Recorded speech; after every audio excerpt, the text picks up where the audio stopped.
सारे घर में धूल हो रही है, कभी सफाई भी कर लिया करो।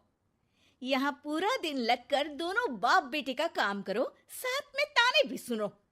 जब मैं बोलती हूँ कि ऊपर वाले पोर्शन में किराएदार रख लो, अरे सफाई भी रहेगी, पैसे भी आएंगे, तब तो किसी को मेरी बात सुननी नहीं होती। हो गया टैप रिकॉर्डर शुरू। ये कहते हुए राज घर से बाहर निकल जाता है, जिसके बाद शिविन अपने कमरे से निकलकर नेहा के पास आता है। क्या यार मम्मी, कितनी बार बोला है टाइम से उठा दिया करो। हो गया ना मैं कॉलेज के लिए लेट। दुनिया की सारे गधे घोड़े बेच कर तो तू सोता है। पता भी चलता है तुझे कि मैं कितनी बार उठाने आती हूँ। बस दोनों बाप बेटों को घर से निकलते हुए लेट होने की फिक्र है, वापस आते हुए कितना भी लेट हो जाए कोई फिक्र नहीं। ओहो मम्मी, ओवर एक्टिंग मत किया करो। माँ की बातें अब ओवर एक्टिंग ही तो लगेगी ना। मेरी तो कोई फीलिंग्स ही नहीं है। क्या करूं, मर जाऊं क्या मैं? ओफो मम्मी, जा रहा हूं मैं, बाय। शिविन चला जाता है और नेहा बेचारी किलस्ती अपने घर के कामों में लग जाती है। इसी तरह चलती है नेहा की जिंदगी, जिसमें उसके ज्यादा बोलने वाली आदत की वजह से उसका पति और बेटा उसकी फीलिंग्स की कदर किए बिना हमेशा उससे दूर भागते रहते हैं। पूरा दिन घर में अकेले रहो और जब पति या बेटे से बात करने जाओ तो उनके नखरे अलग। अब मुझे ही कोई अच्छा किराएदार ढूंढना पड़ेगा। इसी के साथ नेहा किराएदार की खोज शुरू कर देती है, जिसके कुछ महीनों बाद दूसरे शहर से यहाँ पढ़ने के लिए आई निम्मी घर ढूंढते हुए नेहा के पास आती है और वो उसे किराए पर रख लेती है। अगली सुबह हमेशा की तरह राज और शिविन अपनी जल्दी में होते हैं कि निम्मी वहां आ जाती है। दीदी, थोड़ी चीनी मिलेगी, वो कल ना राशन लाने का समय ही नहीं मिला। निम्मी को देखते ही दोनों बाप बेटे की जल्दी वहीं खत्म हो जाती है और वो निम्मी को इम्प्रेस करने की रेस में भागने लगते हैं। अरे मम्मी को क्यों परेशान करना, मैं हूं ना। अरे तूने आज तक अभी किचन की शक्ल भी देखी है? रुको, मैं लेकर आता हूँ।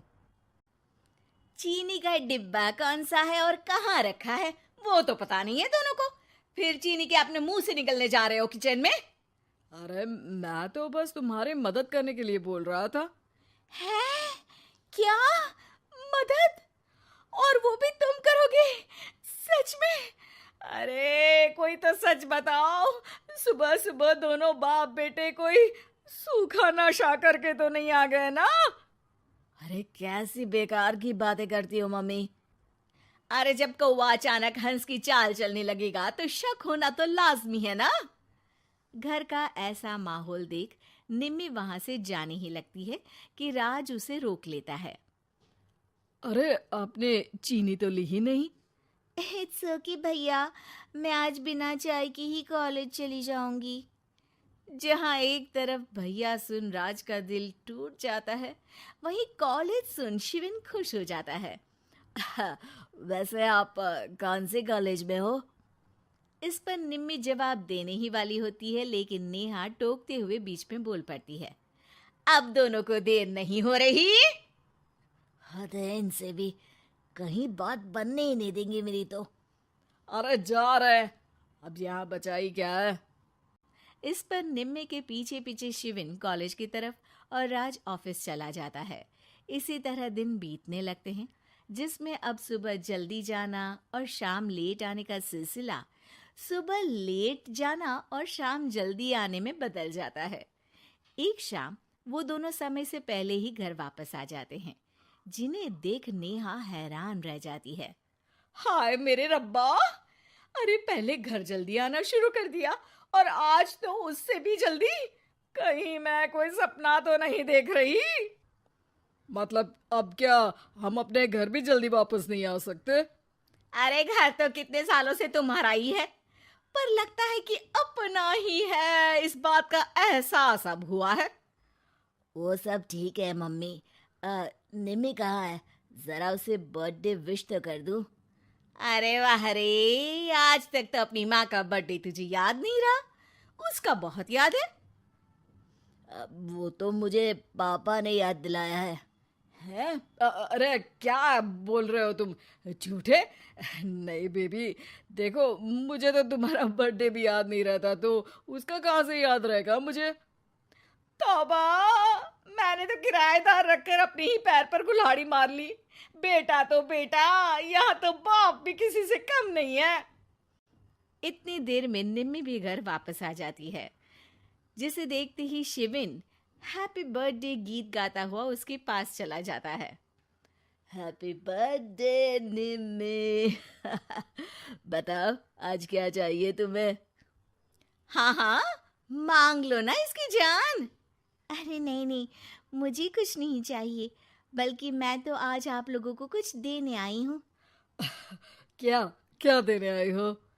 निम्मी अपनी बैग में से मिठाई का डिब्बा और शादी का कार्ड निकालती है। ये मेरी शादी का कार्ड और मिठाई। आप सबको मेरी शादी में ज़रूर आना है और इसी खुशी में मिठाई खाइए। निम्मी की बात सुनकर जहाँ शिविन और राज शौक में आ जाते हैं, वहीं नेहा हंसने लगती है। दिल की अरमां आंसुओं में बह गए। नेहा की बात से कंफ्यूज्ड निम्मी उससे इसकी वजह पूछती है, जिस पर नेहा अपने पति और बेटे की सारी करामातें उसे बताती है। आई कांट बिलीव, आपको मैंने भैया बोला, और शिविन तुम्हें तो मैं हमेशा छोटे भाई की तरह समझती हूँ। लेकिन कहते हैं ना, man will be always man. लेकिन आज से ये विमेन सेम नहीं रहेगी इनके लिए। फिर क्या, बाप बेटे आगे आगे और नेहा झाड़ू लेकर उनके पीछे पीछे।